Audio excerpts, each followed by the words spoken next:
Let's spend a minute on what's happening on Capitol Hill, because it's confusing, I think, to the average person who does not pay a lot of attention to continuing resolutions or these end-of-year budget wars that always seem to wind up the same way with them.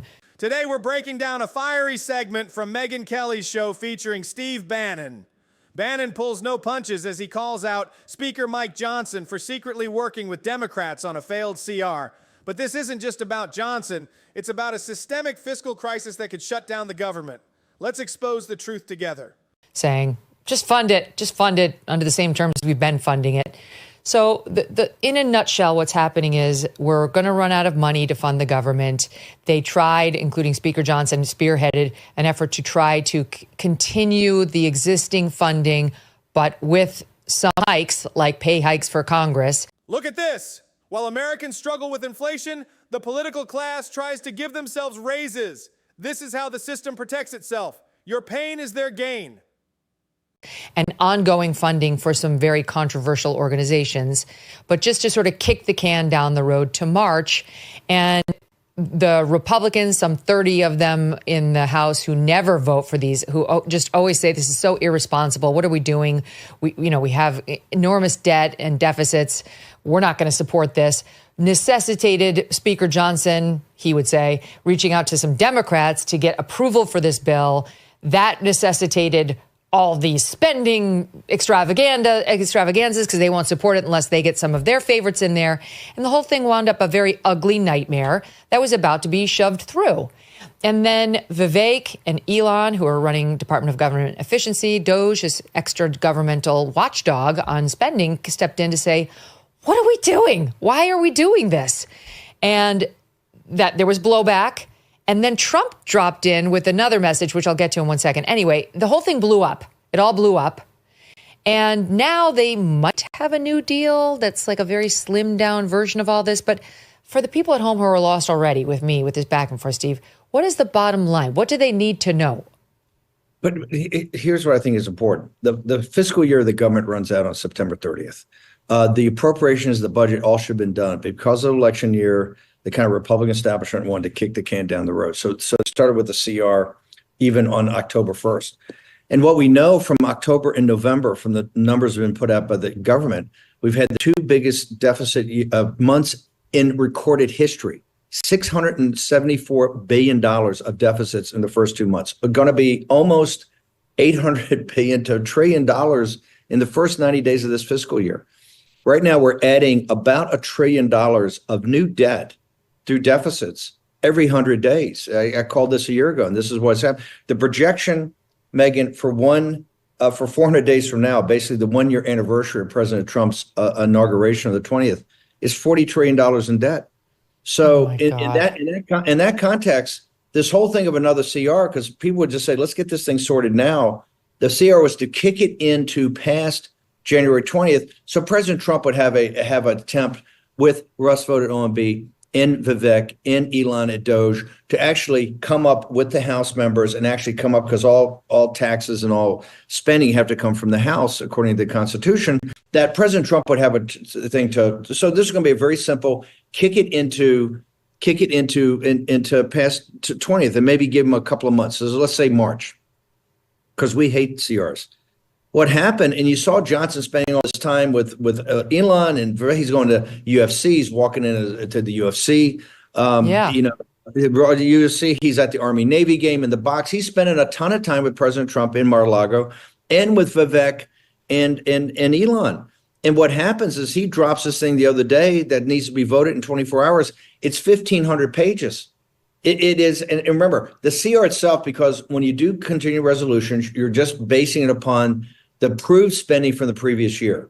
So the CR in for the 90 days in any one quarter is about $500 billion in spending, or almost, on top of that, he layered on new spending of about $300 billion. This is an $800 billion, almost $1 trillion package. So, but worse, 80% of it was Hakeem Jeffries. And if you look at the 1,500 pages, you're a lawyer. This is a highly negotiated legal document. It's ready to be made into a law, not an executive order. This is a law. It's 1,500 pages in total giveaway to the Democrats. I mean, biolabs in Ukraine, more stuff on the pandemic, more stuff backing Fauci. The Global Engagement Center, the thing that you and Mike Pence and others ran about all the time, that's fully funded for another year. This was 80 to 90% of Democratic priorities. Wake up. This wasn't just Johnson working with Democrats. This was the uniparty mask slipping.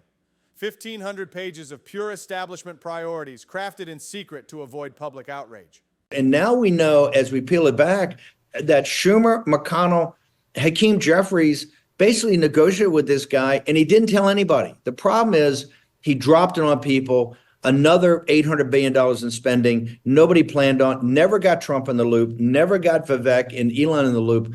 And then lied about it even on Fox. He goes on Fox and Friends and says, well, I'm on a message chain with Vivek and Elon. And I walked him through that we only have a couple of votes in the House and they're all fine with this. Well, they weren't fine with it at all. And the more you peel it back, it's terrible. So that got thrown out. And then you had this whole fiasco, and President Trump, I think, feeling he wasn't being dealt with straight, started to put some demands, particularly that I want to increase the debt ceiling. Now, I don't want to get too technical, but there's a number of instruments called reconciliation that will take place early in President Trump's second term that the debt ceiling issue can be incorporated in there. And I hope what they're doing, first off, if this has got to be what it is, to shut the government down. Let's just shut it down and wait till Trump gets there. And they're going to try to extract as much pain in the American people. They're going to tell TV. And there's the kicker. Political brinkmanship that hurts everyday Americans while the elites argue over scraps. Enough is enough.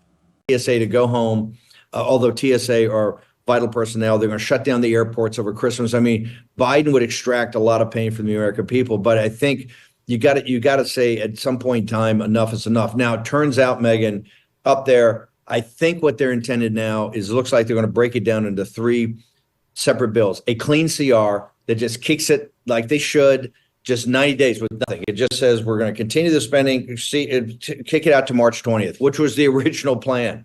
Then this farm bill, because the farmers are under pressure and the banks there are not getting paid, it'll be a separate bill, 10 or 20 billion for the farmers. And then the last will be the relief of FEMA, which normally would have to have an offset because we have tough decisions to make.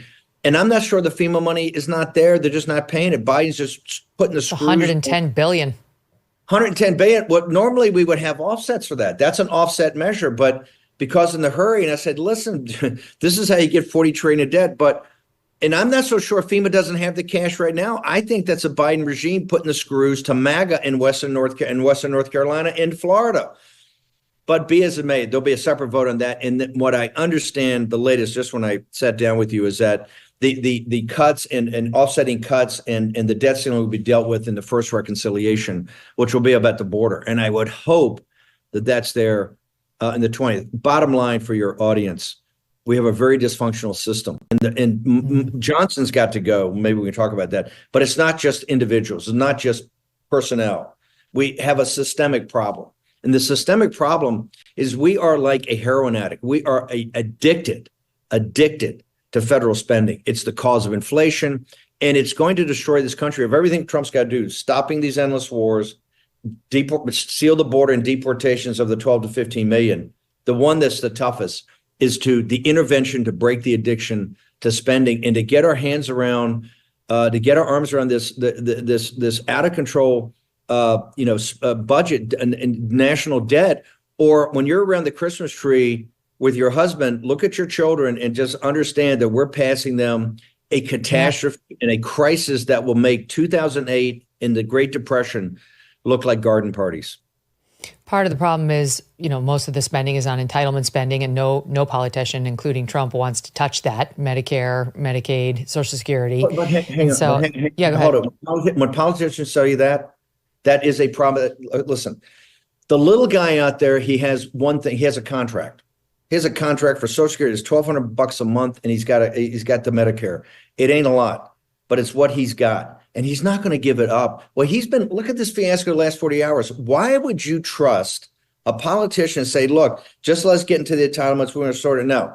The people that say that, the politicians say that, don't want to do the hard work and discretionary spending. We have $1.5 trillion of discretionary spending, right? That you have to attack that.